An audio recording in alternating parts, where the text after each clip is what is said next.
উত্তরবঙ্গ সফরে আজ আমাদের চতুর্থ দিন। গতকালকে আমরা পৌঁছেছিলাম দার্জিলিং থেকে তিনচুলেতে। আজকে ঘুরে দেখব তিনচুলে গ্রাম আর আমরা যে হোমস্টেতে আছি সেই জায়গাটা, আর তার সঙ্গে আপনাদেরকে নিয়ে যাব কবিগুরু রবীন্দ্রনাথ ঠাকুরের স্মৃতি বিজড়িত মংপো গ্রামে। আর সেখান থেকে যোগীঘাট হয়ে পৌঁছে যাব কমলালেবুর দেশ শিটংয়ে। তাহলে শুরু করা যাক সকাল থেকে আজকের গল্প। আপনাদের সঙ্গে রয়েছে আমি চন্দন। আপনারা দেখছেন আমার ছোট্ট ইউটিউব চ্যানেল এক্সপ্লোরার রয়। সুপ্রভাত বন্ধুরা। আজকে ঘুম থেকে উঠতে অনেক দেরি হয়ে গেছে, এখন বাজে সকাল 8টা। কালকে তো ব্যাপক ঘুম হয়েছে, কালকে রাত্রেও খাওয়া দাওয়া ব্যাপক হয়েছে, আর কালকে একটু পরিশ্রম গেছিল। ঘুম থেকে উঠেই এই জানলাটা খোলা ছিল, আমি তো বাইরেটা দেখে অবাক হয়ে গেছি। সত্যি কি সুন্দর লাগছে উল্টো দিকের পাহাড়টা দেখতে। এই যে দেখুন, কম্বল ছেড়ে বাইরে বেরোতেই সকালবেলা ঠান্ডা হাওয়া আমাকে সতেজ করে দিল। আর সকাল সকাল দার্জিলিংয়ের এইরকম স্পেশাল চা, আহা, জাস্ট জমে গেছে। আমিও চায়ের কাপটা হাতে নিয়ে বেরিয়ে পড়লাম সামনের খোলা জায়গাটাতে। আজ ভোররাতে এখানে বৃষ্টি হয়েছিল, তাই জন্য আজকে সকালবেলার এখানকার ওয়েদারে একটা আলাদা মাদকতা আছে। আমি ঘুরতে ঘুরতে গরম চায়ের সঙ্গে সেটাই উপভোগ করছিলাম।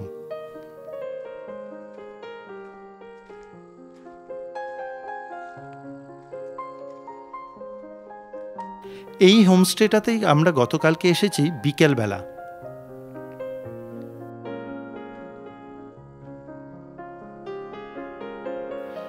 এখান থেকে দাঁড়িয়েই দূরে ওই পাহাড়টার গায়ে উড়ন্ত মেঘেদের যে রূপ দেখলাম, তা আমার জীবনের স্মরণীয় হয়ে রইল। ওই যে লোকে বলে না, কিছু কিছু স্মৃতি ভোলার নয়, আজকের এই মেঘেদের রূপ আমার কাছে সত্যিই ভোলার নয়।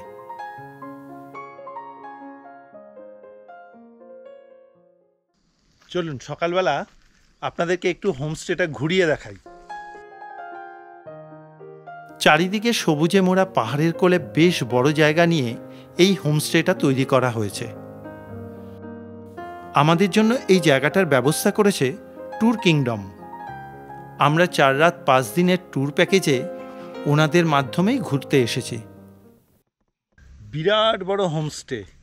এই যে বাঁদিকে সবুজ রঙের এই বিল্ডিংটা থেকে শুরু করে এরপরে আরেকটা বিল্ডিং, তারপরে নিজেদের থাকার জায়গা, তারপরে ওই দিকে আমরা যে ঘরগুলোতে রয়েছি সেই ঘরগুলো, তারপরে আবার কিন্তু আরও কতগুলো ঘর তৈরি হচ্ছে। অনেকটা জায়গা নিয়ে কিন্তু এই হোমস্টেটা। আর এখান থেকে উল্টো দিকে কালিম্পং পাহাড়টা সুন্দর দেখা যায়, তো খুব ভালো লাগে। এই যে 3 নম্বর ঘরটা, এই ঘরটাতেই কিন্তু আমরা রয়েছি। আমাদের ঘরের পাশেই ডাইনিং রুম। কিছুক্ষণ ঘুরে বেড়াচ্ছিলাম, আবার একটু মনটা চা চা করছিল, আবার গিয়ে কিচেনে বলে এলাম। আন্টি আবার চা দিয়ে গেল। এই যে আমাদের 3 জনের জন্য 3 কাপ চা। আবার চা খাবো। দার্জিলিং এসে যদি চাই না খাই আর কি খেলাম। একদম তাই। নেওয়া যাবে তো? পড়ে যাবে না তো? পড়বে না।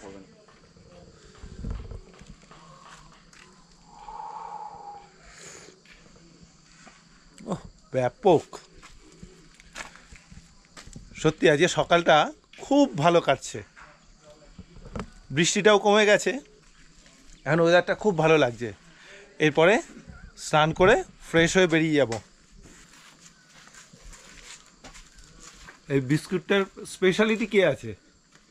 এই বিস্কুটটার ভেতরে যে চিজ বা ক্রিমটা দেওয়া থাকে, এটা একমাত্র এই পাহাড়েই থাকবে। বাইরে আমাদের কলকাতা সাইডে গেলে এটা নাকি গলে যায়, আমাদের কলকাতা সাইডে কম পাওয়া যায়। এবার জানি না, এরকমই আমাকে একজন বলেছিল। দ্বিতীয়বার চা খেয়ে এবার একটু এই পাড়াটা ঘুরতে বেরোলাম।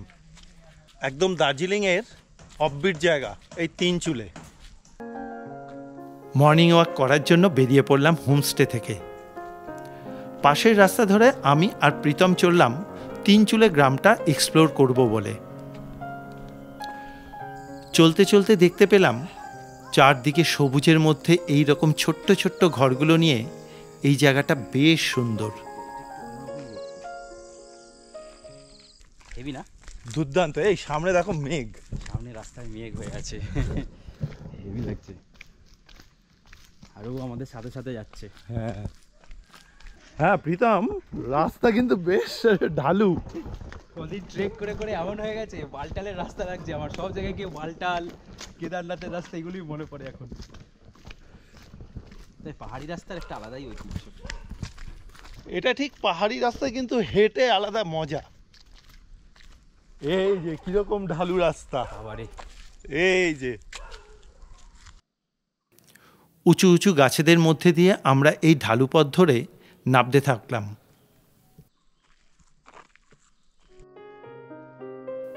আর একটু এগোতেই সুন্দর একটা জায়গায় পৌঁছলাম।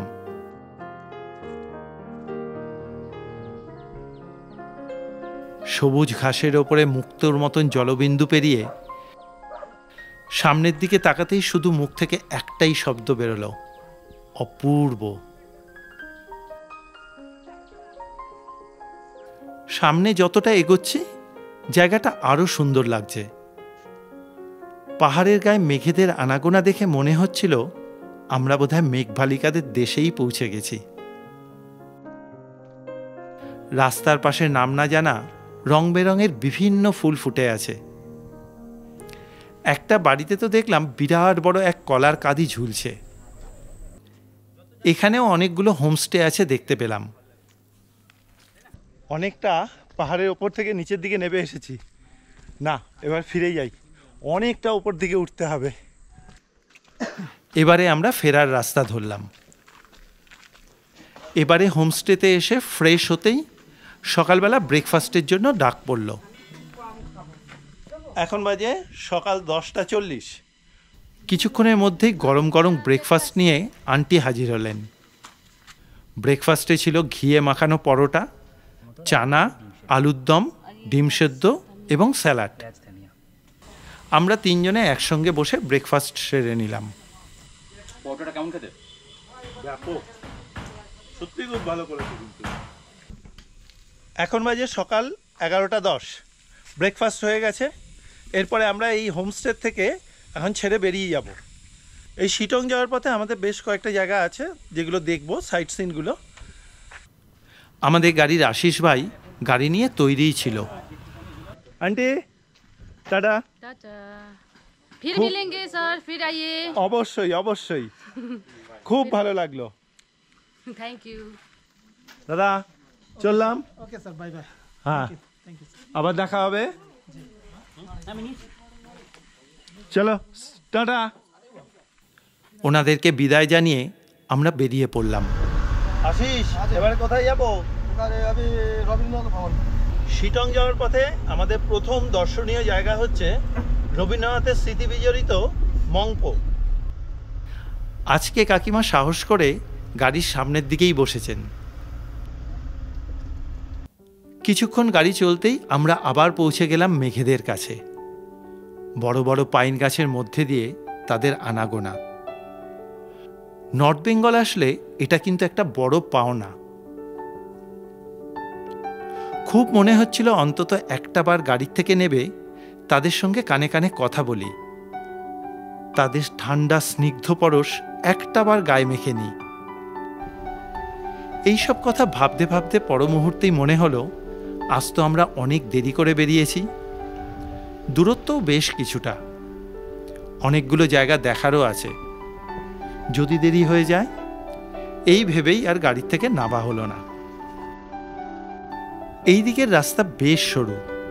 রাস্তার একদিকে খাড়া খাদও রয়েছে।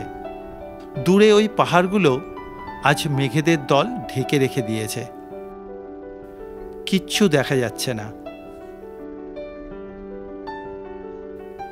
এইভাবে আরো কিছুক্ষণ চলার পর তাকদা নামে একটা ছোট্ট গ্রামকে পেরিয়ে এলাম। তাকদাও খুব সুন্দর জায়গা। দুটো দিন নিরিবিলিতে অনায়াসে কাটানো যায়। এখানে বেশ কিছু ভালো হোমস্টেও রয়েছে। গাড়ি যেতে যেতে মাঝ রাস্তায় হচ্ছে পড়লো তাকদা। তার তাকদা বেসিক্যালি দেখার মতন সেরকম কিছুই নেই, একটুখানি নামলাম যেহেতু নামটা খুব পরিচিত। আর দেখার মতন জায়গা হচ্ছে এই যে অর্কিড গার্ডেন আছে এই জায়গাটা। আজকে সানডে, তাই জন্য আজকে অর্কিড গার্ডেন বন্ধ, আমরা এটা দেখতে পারলাম না। আমাদের বাইরে থেকেই অর্কিড গার্ডেনকে দেখে মনে সান্ত্বনা পেতে হলো। এরপরে গাড়িতে উঠে আবার পথ চলা। রাস্তার দুই পাশে নাম না জানা অনেক ধরনের গাছেদের মেলবন্ধনে এই পরিবেশটা বেশ মায়াবী করে তুলেছে। দেখুন, প্রতিকটা গাছ কাল রাতের বৃষ্টির জল পেয়ে কতটা সজীব হয়ে উঠেছে। রাস্তার প্রতিকটা বাঁকে বাঁকে প্রকৃতি আমাদের কাছে নতুন রূপে ধরা দিচ্ছে। চারিদিকে সবুজ গাছপালার মধ্যে গায়ে হালকা ঠান্ডা মেখে প্রকৃতির এই মায়াবী রূপ উপভোগ করতে করতে এগিয়ে চললাম।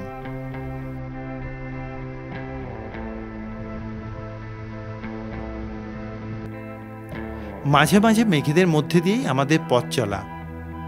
এই মেঘ দেখলেই আমার মনটা কীরকম চঞ্চল হয়ে যায়। মনে হয় ওদের মতন যদি আমিও উঠতে পারতাম তাহলে কতই না ভালো হতো। এই সুন্দর পৃথিবীতে এক প্রান্ত থেকে আরেকটা প্রান্তে উড়ে বেড়াতাম। এই রকম মেঘেদের দেশের ভিডিও আপনাদের কীরকম লাগছে একটা মতামত জানাবেন কমেন্ট বক্সে।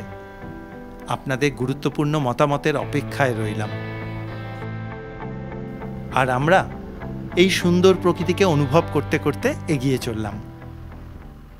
আমরা জাস্ট 3 মাইলের একটা 3 রাস্তার মোড় পেরিয়ে এবারে ঢুকে পড়লাম হচ্ছে মংপো যাওয়ার রাস্তায়। এই রাস্তাটাও আজ মেঘেদের দখলে। আমরাও বেশ কিছুক্ষণ চলার পর আশিস আবার আরেকটা জায়গায় গাড়ি দাঁড় করালো। এখানে একটা ছোট্ট ওয়াটারফলস আছে, চলুন দেখে আসি।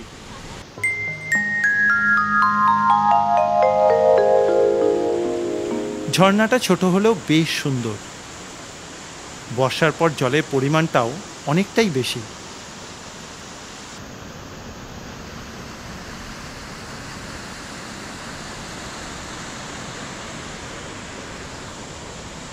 এই বর্ষার সময় বলেই এখানে কিন্তু এরকম ঝর্ণা দেখতে পেলাম, এটা অন্য সময় আসলে পাওয়া যাবে না।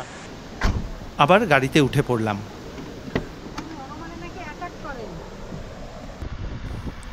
এরপরে আরও কিছুক্ষণ গাড়ি চলার পর মংপো গ্রামে ঢুকে পড়লাম। এটা গ্রাম না বলে পাহাড়ি গঞ্জ বলা যেতে পারে। বড় একটা বাজার, দোকানপাট ছাড়াও ট্যুরিস্টদের থাকার জন্য হোটেলও আছে। এখন বাজে বেলা 1:30। আমরা এসে পৌঁছলাম মংপোতে। আমরা এখন এসে গেছি রবীন্দ্র ভবনের কাছে। আমার পেছন দিকে যে জায়গাটা দেখছেন, এই জায়গাতে বিশ্বকবি রবীন্দ্রনাথ ঠাকুর বেশ কিছুদিন সময় কাটিয়েছিলেন। চলুন তার সেই স্মৃতি বিজড়িত জায়গাটা আমরা আজকে দেখে আসি। ঢুকে পড়লাম প্রথম গেট দিয়ে। প্রথমেই বাদিকে দেখলাম ট্রি হাউস। জায়গাটা বেশ সুন্দর করে সাজানো গোছানো। আমিও আস্তে আস্তে এগিয়ে চললাম। এবারে চলে এলাম টিকিট কাউন্টারে। মাথাপিছু 25 টাকা করে টিকিট কেটে নিলাম। আস্তে আস্তে ভেতর দিকে যেতে থাকলাম। মংপোর এই জায়গাটা দেখতে পাওয়া ভারতের সব রবীন্দ্রপ্রেমী মানুষের কাছে স্বপ্নের মতো। এইখানেই রয়েছে একটা কুইনাইন কারখানা। এই মংপোতে প্রচুর শিনকোনা গাছ থাকায় এখানে কুইনাইন তৈরি করার একটা কারখানা তৈরি করা হয়েছিল। এই বাড়িটা একসময় ছিল কারখানার প্রধান কুইনোলজিস্টের। তিনি ছিলেন রবীন্দ্রভক্ত লেখিকা মৈত্রী দেবীর স্বামী মনমোহন সেন। কবিগুরু যখন কালিম্পংয়ে আসেন তখনই মৈত্রী দেবী কবিগুরুকে মংপোতে আসার আমন্ত্রণ জানান। তার ডাকেই কবিগুরু প্রথম মংপোতে আসেন 1938 সালের 21শে মে। তখন কবিগুরু হিমালয়ের কোলের মংপুর শোভা দেখে মুগ্ধ হয়ে যান। তাই তিনি প্রকৃতির এই সৌন্দর্যের টানে 1938-এর পর 1939-এ দুবার এবং 1940-এ একবার মোট 4 বার এই বাড়িতে এসে থেকেছিলেন। প্রতিবারই তিনি এখানে 2-1 মাস করে থেকে গেছেন। কবিগুরুর মৃত্যুর 3 বছর পর শিনকোনা বাগানের ভেতরে থাকা এই বাংলোয় রবীন্দ্র সংগ্রহশালা তৈরি করা হয়। এখানে তার ব্যবহৃত জিনিসপত্র এখনও সযত্নে রাখা আছে। এই বাংলোটি 2017 সালে হেরিটেজ তকমা দেয় পশ্চিমবঙ্গ সরকার।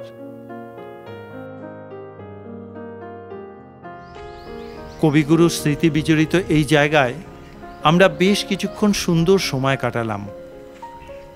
আপনাদের জানিয়ে রাখি, এই রবীন্দ্র ভবন প্রতি বৃহস্পতিবার বন্ধ থাকে। অন্যান্য দিন সকাল 9টা থেকে বিকেল 5টা পর্যন্ত খোলা থাকে। আমরা এবারে বেরিয়ে পড়লাম পরবর্তী গন্তব্যের দিকে। আশিস জানালো, इसके बाद नेक्स्ट डेस्टिनेशन है आपका जोगी घाट। ऑरेंज गार्डन क्या है? গাড়ি ছাড়তেই আমরা মংপু বাজার থেকে বাদিকে ঘুরে শিটং যাওয়ার রাস্তা ধরলাম। আবারও পাহাড়ি পথের মন উদাস করা সৌন্দর্য দেখতে দেখতে এগিয়ে চললাম। ওই যে সামনে পাহাড়টা দেখা যাচ্ছে, আজ ওখানেই যাব। ওই পাহাড়টাই হলো শিটং। এইভাবে বেশ কিছুক্ষণ চলার পরে দূরে একটা লোহার পুল দেখতে পেলাম। এসে পৌঁছলাম হচ্ছে যোগীঘাট। এর নিচে একটা নদী আছে, সেই নদীর ধারে যাব। চলুন তাহলে। পাশের সরু রাস্তা দিয়ে একটু এগোতেই নদীর জলের শব্দ কানে এলো।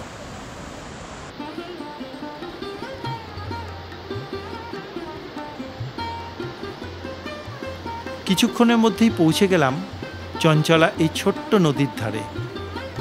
এই নদীটার নাম রিয়াং নদী। পাহাড়ের ওপর থেকে বয়ে আসা এই রিয়াং নদীর সৌন্দর্য অকল্পনীয় সুন্দর। কিচ্ছু লাগবে না, শুধু এইরকম জায়গাতে 1 ঘন্টা বসে থাকলেই মন ভালো হয়ে যাবে। আমি একটা পাথরের ওপরে বসে চঞ্চলা নদীর বয়ে চলা জলের বিভিন্ন রূপ দেখতে দেখতে অনেকটা সময় কাটিয়ে দিলাম। প্রকৃতির এই সৌন্দর্যকে উপভোগ করার জন্যই তো নর্থ বেঙ্গল আসা।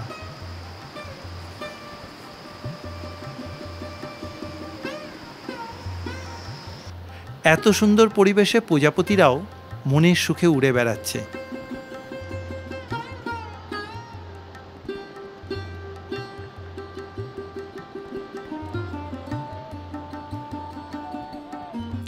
অন্যদিকে প্রীতম আর কাকিমা দুজনে ফটো সেশনে ব্যস্ত। চারদিকের পরিবেশটা বুঝতেই পারছেন তো কতটা সুন্দর। এইরকম পরিবেশে 2-1টা দিন বেশ ভালোভাবেই কাটানো যায়। এই যোগীঘাটের সৌন্দর্য আপনাদের কীরকম লাগছে অবশ্যই একটা কমেন্ট বক্সে মতামত জানাবেন। আমি কিন্তু অপেক্ষায় রইলাম।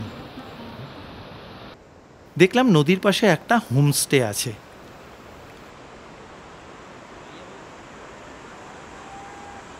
এবারে আমরা আবার মেন রাস্তায় চলে এলাম। এটা হচ্ছে যোগীঘাটের ব্রিজ। এটা সম্পূর্ণ লোহার হয়েছে। আগে এই নদীটাকে পেরোতে হতো ওই যে পাশে একটা ঝোলা পুল দিয়ে। এই যে দেখুন, এই ঝুলা পুলটা এখন পরিত্যক্ত। লোহার পুলের ওপর থেকে বয়ে চলা রিয়াং নদীকে দেখতে খুব সুন্দর লাগছে। এখানে কিছুক্ষণ সময় কাটিয়ে আবার চলা শুরু।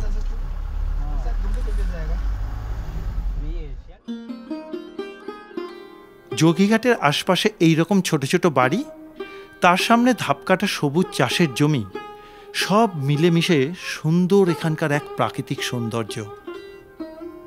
এখানে আসলেই মনে হবে পৃথিবীর বিখ্যাত কোনো এক শিল্পীর ক্যানভাসে আঁকা ছবি। আমি দু চোখ ভরে সেই সৌন্দর্য অনুভব করলাম।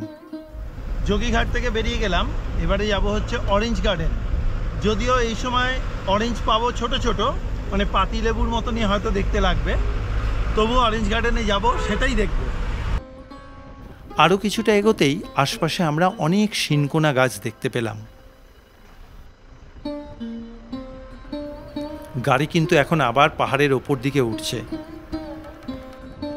বাদিকে নেট লাগানো জায়গার ভেতরের গাছগুলো কমলালেবু গাছ বলে আশিস আমাদেরকে জানালো। আর ওই দূরে পাহাড়টা হলো শিটং। এখন বাজে বিকেল 3:30। গাড়ি আমাদেরকে লোয়ার শিটংয়ে নামালো। এই পাশেই হচ্ছে এই যে কমলালেবুর বাগান।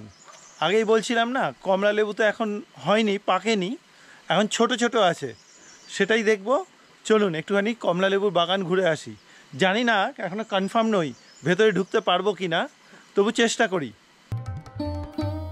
রাস্তার পাশে বিরাট এক কমলালেবুর বাগান। এই বাগানটাই ধাপে ধাপে নিচের দিকে নেমে গেছে।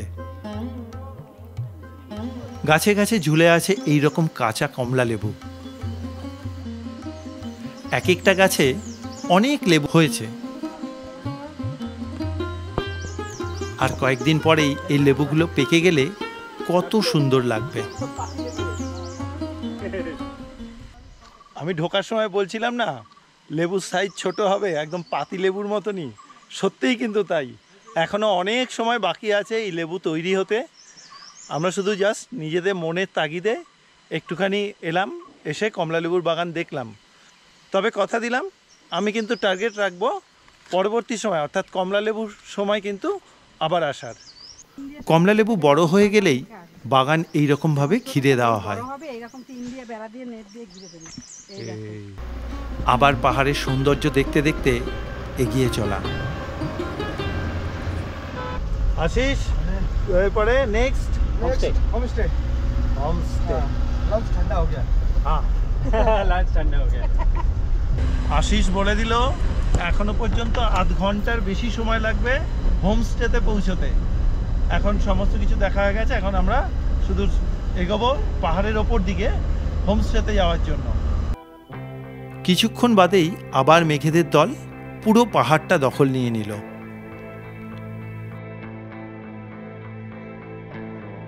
চারিদিকে সবুজ বনানীর মাঝে এই মেঘেদের দল পুরো জায়গাটা এক স্বপ্নময় পরিবেশ তৈরি করে দিল।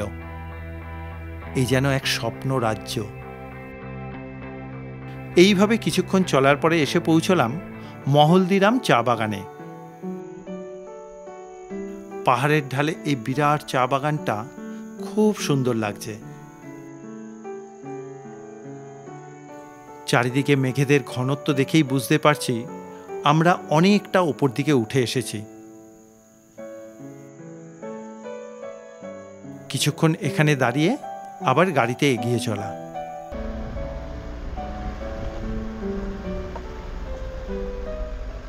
এখন বাজে বিকেল 4:30। এই এসে পৌঁছলাম শিটংয়ে আমাদের এই হোমস্টেতে। যাই আগে ভেতরে ঢুকেই আপনাদেরকে সব দেখাবো।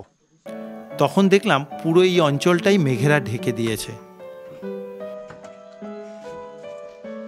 হোমস্টের কেয়ারটেকার আমাদের লাগেজ নিয়ে ঘরে পৌঁছে দিলেন।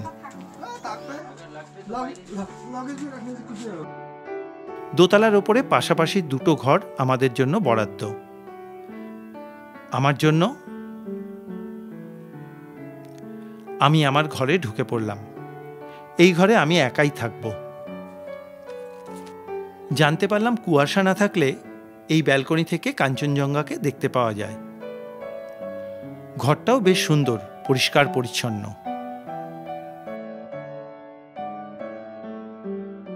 ওয়াশরুমটা ছোট হলেও সব সুবিধাযুক্ত।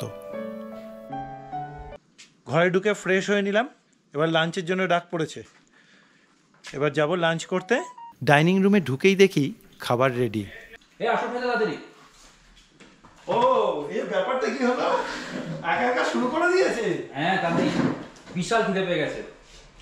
বাহ, পুরো বাঙালি টাইপের খাবার, তাই তো? হ্যাঁ, আলু ভাতে ডাল। কিসের তরকারি? আলুর তরকারি। কোয়াশ হবে, হ্যাঁ। বাহ, খুব জোর খিদে পেয়ে গেছে। এখন এই খাওয়াটাকে কমপ্লিট করি, তারপরে আবার দেখা হচ্ছে। এবারে হচ্ছে ডিমের কারি। 2টো করে ডিম, 1 পিস আলু। বেশ ভালো ফ্লেভারও আছে, টেস্টটাও ভালো। কাকিমা কিরকম? কোনো কথা হবে না, খুব ভালো হয়েছে, খুব টেস্ট। খাওয়া দাওয়া সারতে সারতেই কিন্তু আকাশটা পরিষ্কার হয়ে গেছে। এই রুমের কাছে আসতেই ব্যালকনি থেকে ওই যে দূরে কাঞ্চনজঙ্ঘা দেখতে পাচ্ছি। এই যে দেখুন। এবারে হোমস্টে থেকে বেরিয়ে পড়লাম এই গ্রামটা একটু ঘুরে দেখব বলে। আমি যে জায়গার হোমস্টেতে রয়েছি জায়গাটা একদমই ফাঁকা, মানে আশপাশে কোনো মার্কেট বলতে কিচ্ছু নেই। অনেকটা দূরে হয়তো মার্কেট আছে, তা তো দেখতে পেলাম না। যারা একদম নিরিবিলিতে থাকতে চান আমার মনে হয় তাদের এই জায়গাগুলো খুব ভালো লাগবে। এটা একদম অফবিট লোকেশন। যেতে যেতে স্থানীয় মানুষদের থাকার কয়েকটা ঘর দেখতে পেলাম, মাঝে 2-1টা হোমস্টেও দেখতে পেলাম। পড়ন্ত বিকালে পাহাড়ের এই ছোট্ট গ্রামটা বেশ সুন্দর লাগছে। মেন রাস্তা থেকে কিছুটা বাঁদিকে একটা রাস্তা ধরে ওপরে উঠলাম। ওপরে ওঠার পরে সামনে একটা মনাস্ট্রি দেখতে পাচ্ছি মনে হচ্ছে। যাই একটু ঘুরে আসি।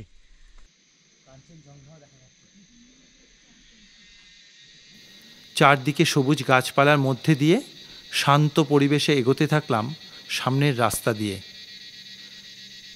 কানে শুধু ঝিঝি পোকার ডাক ছাড়া আর কিছুই শোনা যাচ্ছে না। পৌঁছে গেলাম মনাস্ট্রির কাছে।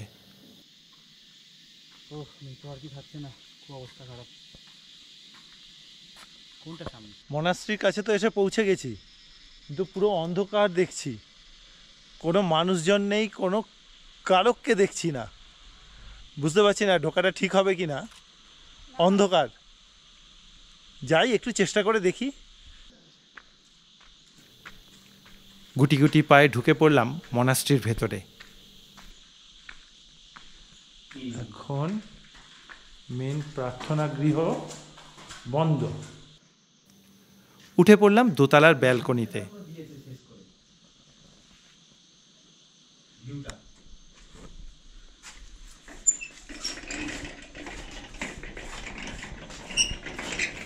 কিছুক্ষণ ঘোরাঘুরি করে নেমে এলাম নিচের দিকে। ফেরার পথে প্রীতম স্থানীয় একটা দোকানে ঢুকে বিস্কুটের খোঁজ করলো। एक बिस्किट होता है ना जिसमें अंदर चीज जैसा क्रीम लगा होता है, ऊपर में चीनी रहता है, वो नहीं है ना। শেষে একটা কোল্ড ড্রিঙ্কস নিয়ে বেরিয়ে পড়ল। ফিরতেই দেখি আমাদের হোমস্টে আলো দিয়ে সাজানো রয়েছে। ওপর দিকে উঠে আসতেই চলে এলো গরম গরম পেঁয়াজি আর চা। ভাই বিকেল 5টায় ভাত খেয়ে তবে এখন আবার পকোড়া। 6:40 বাজে। রাত 9:30টার সময় ডিনারের জন্য ডাক পড়ল। ডিনারে ছিল ভাত, ডাল, আলু ভাজা আর চিকেন কষা এবং স্যালাড, পাঁপড়। আমরা সবাই তৃপ্তি করে খেয়ে নিলাম। পরে রাতে হোমস্টের সামনে চলে এলাম। রাত্রি অনেক হয়ে গেছে, এখন প্রায় 11টা বাজে। তাই আজকের মতন গিয়ে শুয়ে পড়ি। কাকিমার একটু জ্বর এসেছে, কাকিমা শুয়ে পড়েছে, আর আমি আর প্রীতম একটু ঘুরে বেড়াচ্ছি এখানটায়। আমরাও কিছুক্ষণের মধ্যে গিয়ে শুয়ে পড়ব। আজকের ভিডিও এখানেই শেষ করছি। আগামী পর্বে আমরা কার্শিয়াং দেখে কলকাতায় ফিরে যাব। ততক্ষণের জন্য বিদায়, শুভরাত্রি।